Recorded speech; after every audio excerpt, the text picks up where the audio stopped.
Daji, the moment we walk into the ashram, not just Raipur, across the world, the first thing that strikes us is the greenery. Be it ashram here, be it the Kana Shantivanam in Hyderabad.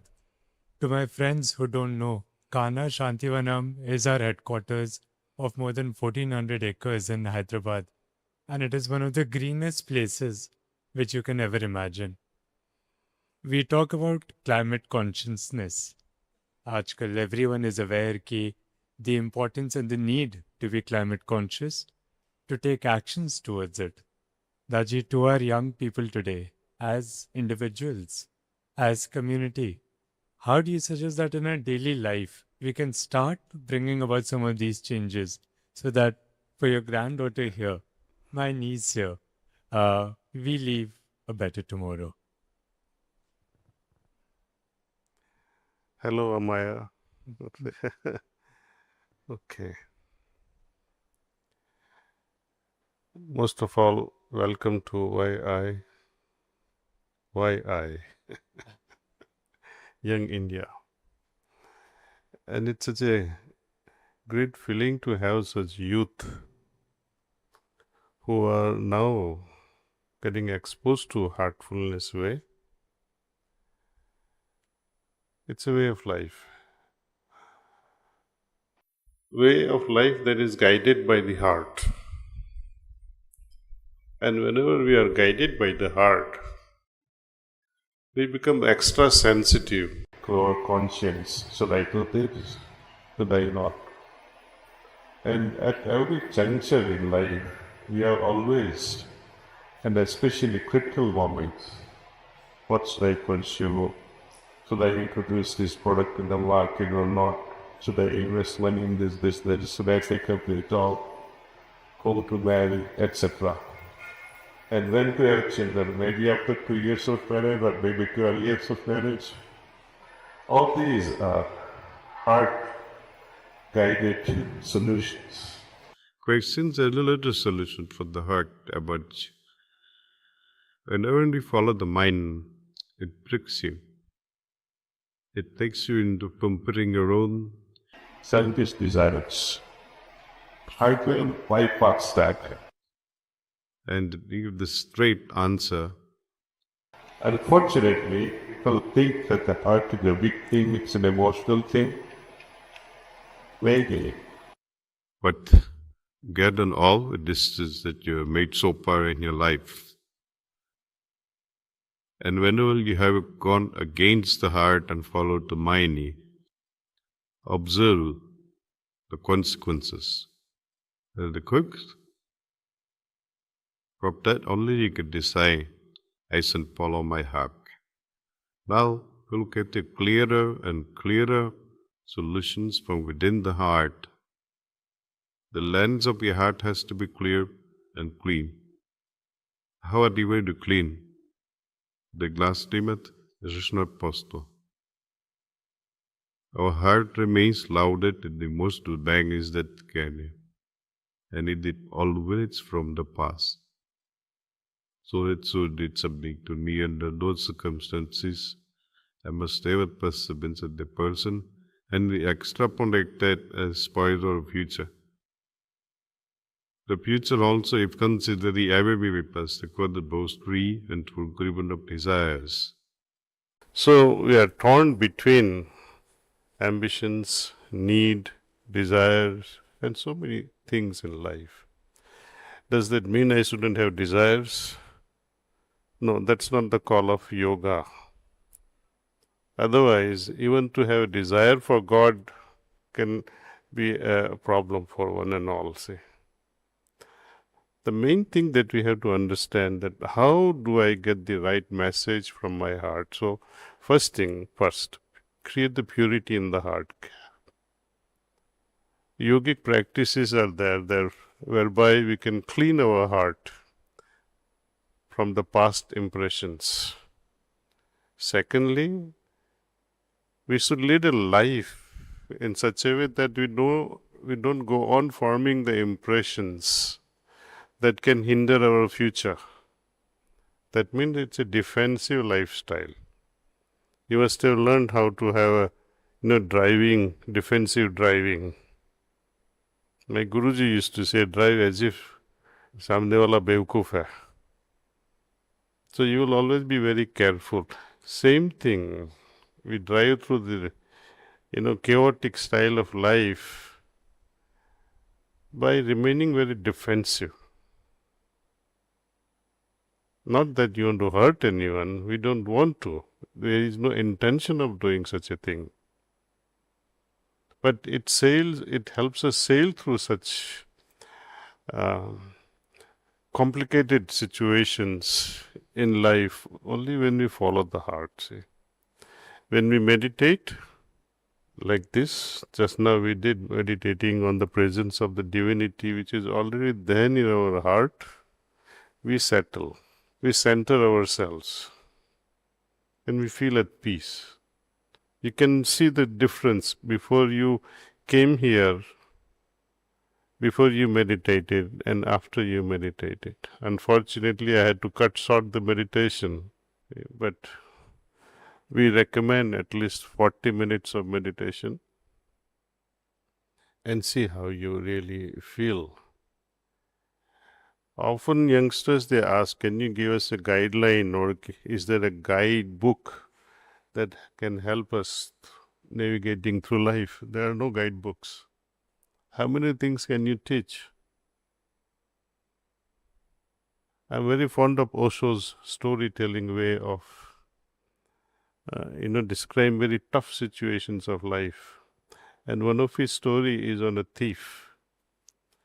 He was a master thief. His daughter was so mesmerized by this father who was a perfect thief. She wanted to follow his life, see. She said, Papa, I would like to become a perfect thief. And he, knowing his own life, he didn't want to teach her that trade of thieving, see. But she was desperate. All the time she could keep on bugging him. So he said, I will teach you. Let's wait for one day. And he said, they chose Amavasya, dark night, so no one can notice you. So he took her. Before that, he taught her one thing, which house to attack. So you see where there is frequency of people, is it a rich man's house or a poor man's house, things like that, see. Identify the house first, what time to get in, what time to jump out. All this was taught. Past midnight, they go into the house. Go to one chamber where there was this treasure chest. He breaks it open. Then tells his daughter, pick up the good stuff which is there, all the jewels from this chest. She hands him over.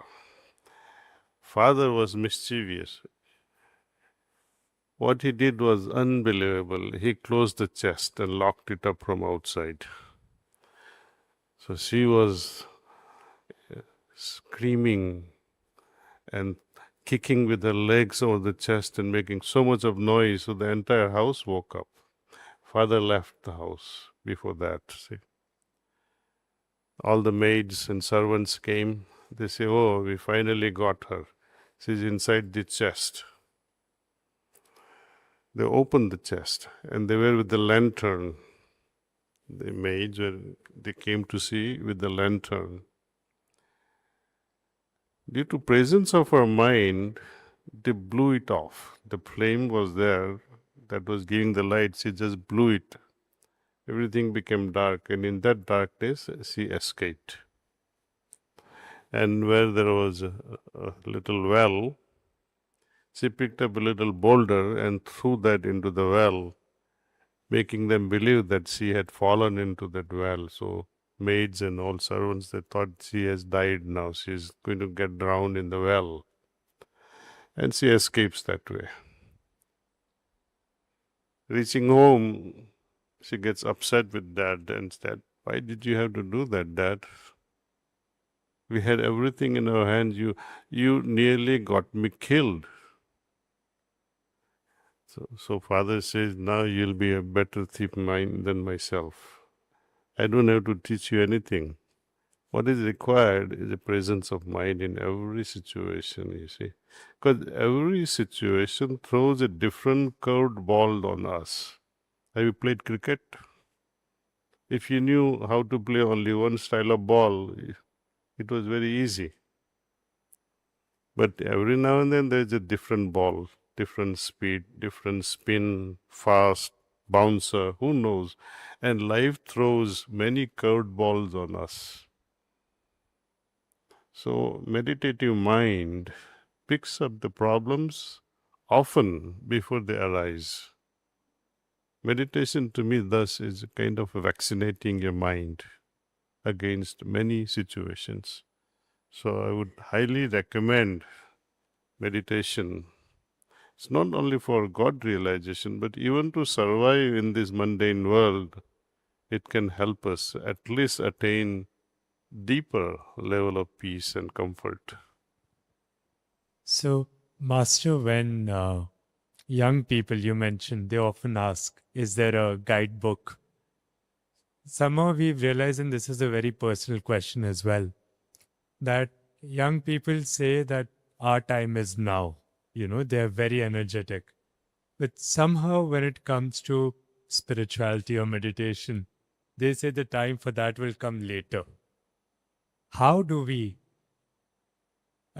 bridge this walk? How do we come sooner to the side of spirituality? And why is it important that we do? And this is very personal.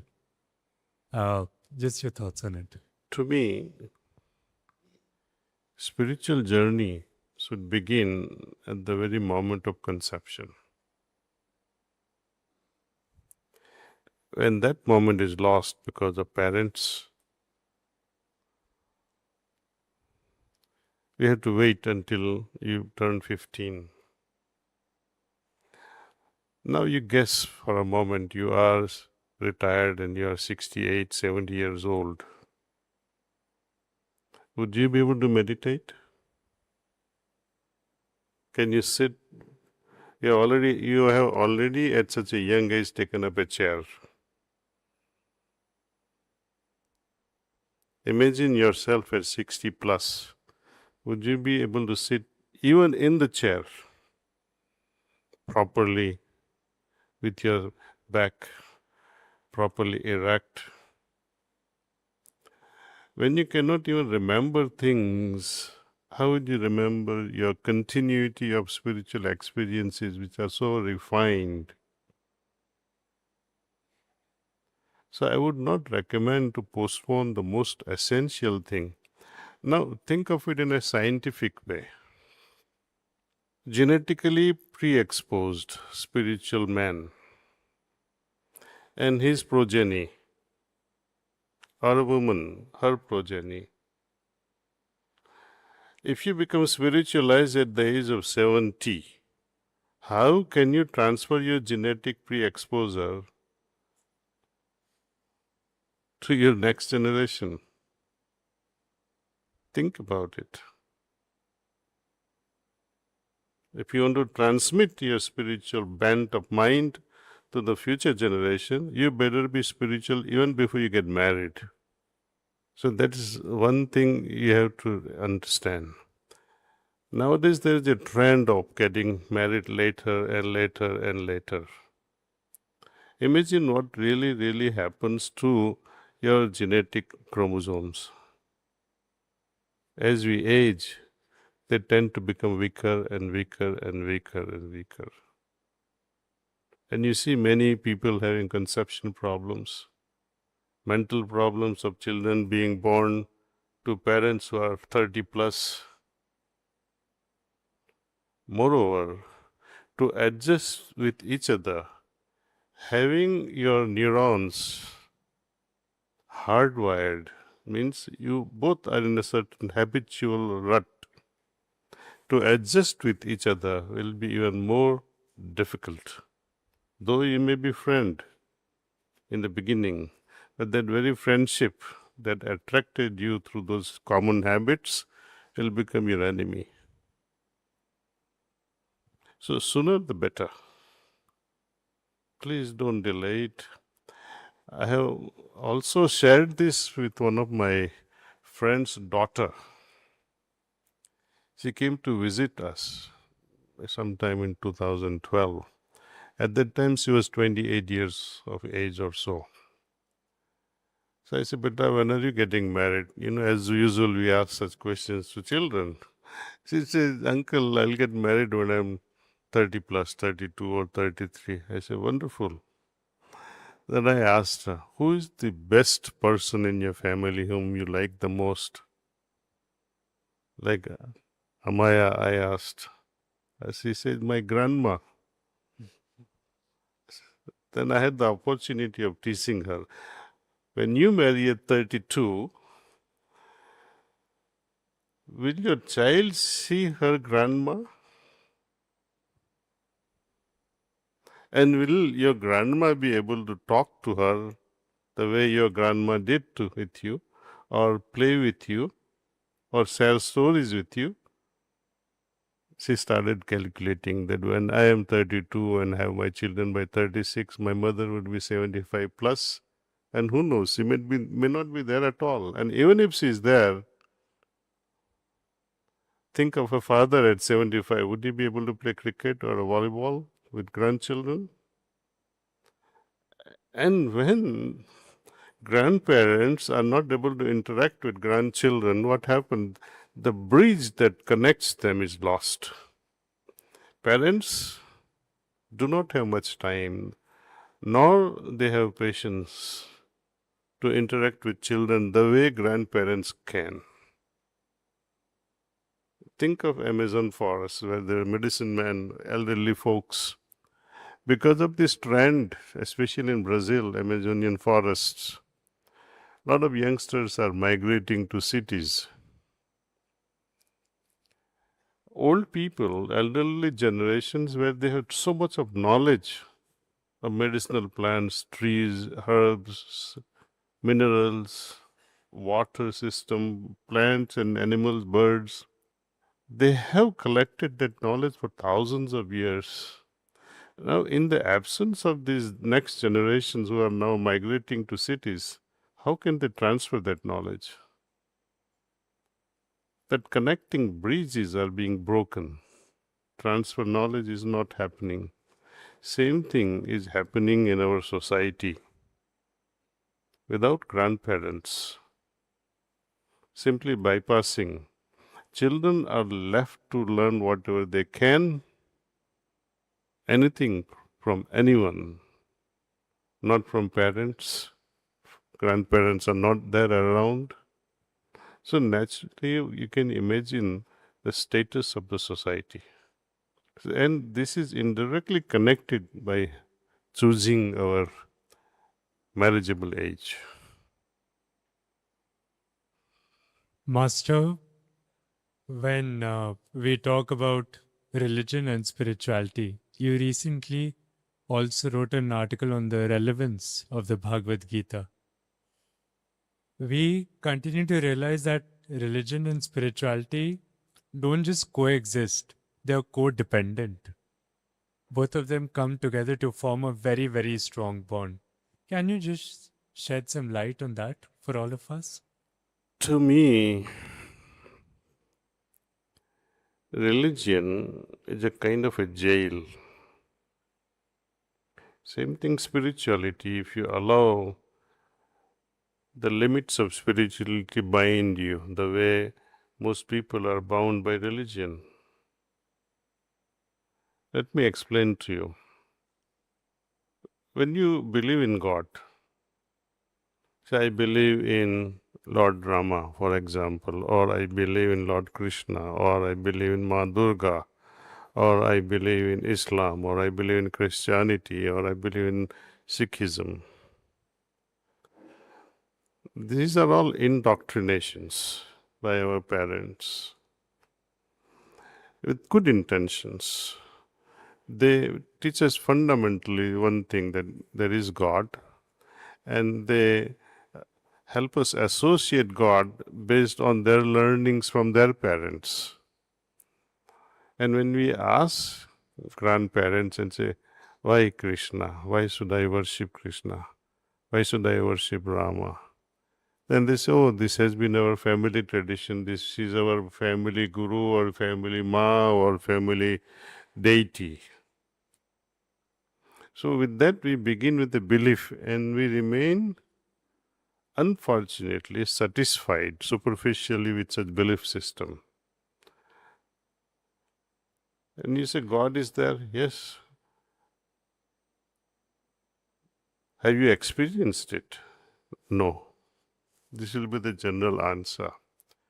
Now when you dig deeper and go beyond religion into spirituality, where you wait for the experience of divinity.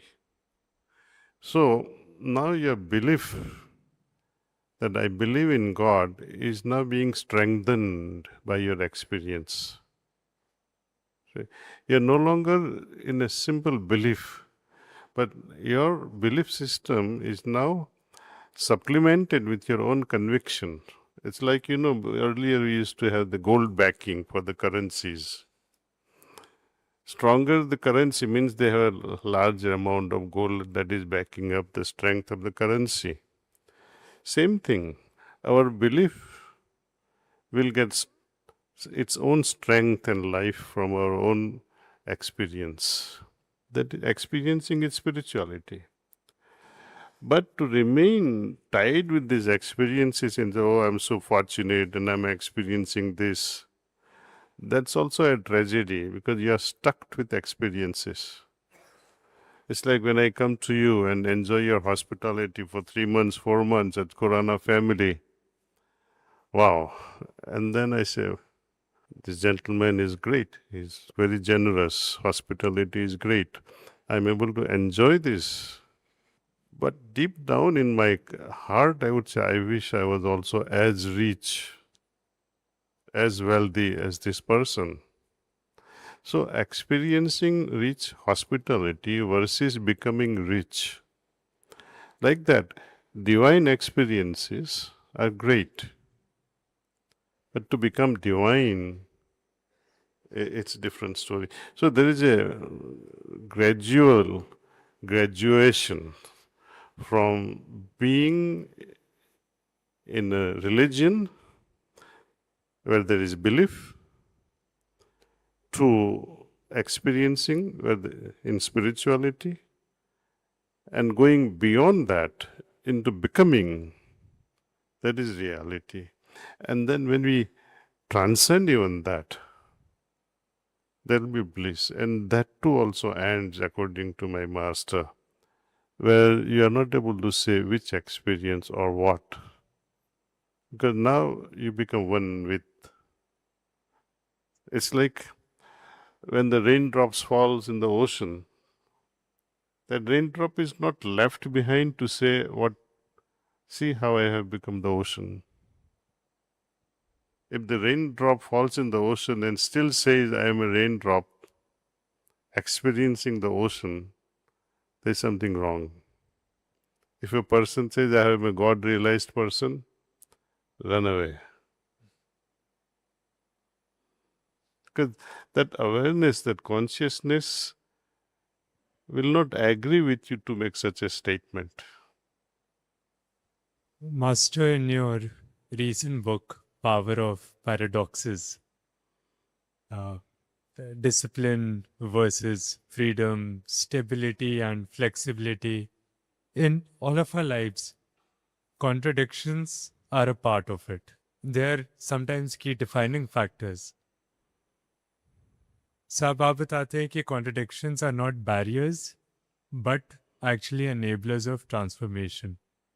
How so? How do we adopt that in our young minds? Well, let's take this example of discipline and paradoxically opposite thing, freedom. We think that the life of liberation is full of liberty, or the life of marriage is full of liberty. It is not. Freedom to my master meant only one thing, freedom. You have only one freedom, freedom to do what is right. As we advance in spirituality, you are moving more and more towards liberation. There is a superficial idea that you'll become more free. But no, every movement, every thought will be streamlined into one productive way. It will not be like a monkey mind jumping everywhere. Let me give you one example. Let's see, if I have to walk, I can walk anywhere. I'm free to walk anywhere. If I have a bicycle, I'm moving faster, but I have some level of limitation. If I'm on a scooter versus if I'm on a car, okay. Now you see the difference. Now let us see if I am in a flight and I'm a pilot. My navigation route is already fixed. Though sky is the limit. I can go anywhere you think, but no, you can't. Rocket, if you are within that, let's see, you are on a space traveler, then you are seated on one chair in a particular position. Your waking time, your sleep time, your movements, your food, everything are restricted. Higher you go with your movements, or higher you go within your consciousness, you are further and further restricted, see. But there is a beauty to it, see. It's not that you don't have freedom. You have all the freedom in the world, but only one freedom, that at this moment I have to do only this, nothing else. So it is paradoxical that spiritually advanced person or a person whose kundalini is awakened can do anything. No. If you try to do and try to enjoy the freedom, then you will become like Ravan. Many people, they say, can you awaken the kundalini? They used to ask such questions to my master, Babuji Maharaj. And he said, bhai, देखो, रावण की kundalini awaken थी, जागृत थी, राम की भी थी, आप नक्की करो. Okay. I have one last question, but before that, I think my friends also have a question or two. If it's okay, can we just take one from them? Pranam Daji. Pranam, Pankaj. My question is, Daji, what is the difference between meditation and manifestation? और आज के ज़माने में manifestation बहुत चलन में है. पिछले कई वर्षों से देख रहे हैं कि मैनिफेस्टेशन डेफिनेटली उससे भी बहुत सारी चीज़ें का हल निकल जाता है. बट एक प्योर डिफरेंस क्या है दाजी, और हमारे जैसे नवयुवक को क्या करना चाहिए? Thank you. Well, this is a new age stuff, manifestation. Think and it shall happen. It's not that simple. Suppose you want to marry someone. Will it manifest? There are so many hurdles. If you are born in an Agarwal family, God help. There are many, even spiritual people, they will say, oh no, you cannot marry the other woman as if she comes from Mars. Just because she is born in Brahmin family or Baniya family and she doesn't belong to an Agarwal family. This is the tragedy of India. Caste system has ruined and politicians are thoroughly using this. I wish YI will help people to go beyond this caste system. See? Manifestation is a product. When your mind becomes super pure, your heart becomes pure, whatsoever you think will manifest. But you will not think whatsoever. You will use your freedom to what is right. You don't have the liberty of making things manifest. For example, can I create a peacock in my hand? No. Though you have a streamlined purity within your mind, but you cannot do it. Something is against nature. So meditation is a process to bring a mind to a certain level of consciousness, and under certain circumstances it can help you make manifest things. So manifestation, like concentration of the mind, is a product of meditation. Your intentions in meditation makes things manifest, especially spiritual thing. Suppose you desire to have a higher level of consciousness, it can manifest. But suppose if you think that I had to become owner of so and so company, then you have to correct your thinking and your intentions. There's too much discussion on this manifestation theory in the Western world. Yeah, you think, follow these steps, and whomsoever you want to marry can happen. Not in India, my friend. Not even in the West. It's not so simple to make things manifest. When you talk of spirituality and when you think of intentions of Krishna to destroy adharma, for which he says, I came with those intentions, and he was fully aware of it from his birth. So his goal was very much fixed. Could he do it with mere thought? Did he need to meditate over it? No. He had to work towards it. That's why the karma theory. So things will manifest only when we work with certain rules and certain principles. When they all come together, it will manifest. One step wrong and it will not manifest. Thank you. Taji, I know you're a great admirer of Swami Vivekanand. And, over a century ago, he was also in Raipur. And he's always spoken about the power of the youth and how the youth should rise and shine. Now, just on a closing note, not only for young Indians in the audience today, but millions who are possibly watching the live stream and will take that message forward. What is one lasting thought that you want all of us not to follow, but to actually adopt and imbibe in our lives completely? To the youth of the India from Daji, one thought that we should absolutely imbibe in our lives. Pause. Pause whenever you can. Thank you. Thank you, Master. It is my heartfelt honor to have shared the stage with you. It is one of the most powerful experiences of my life, and I'm indebted to you for that. Thank you so much.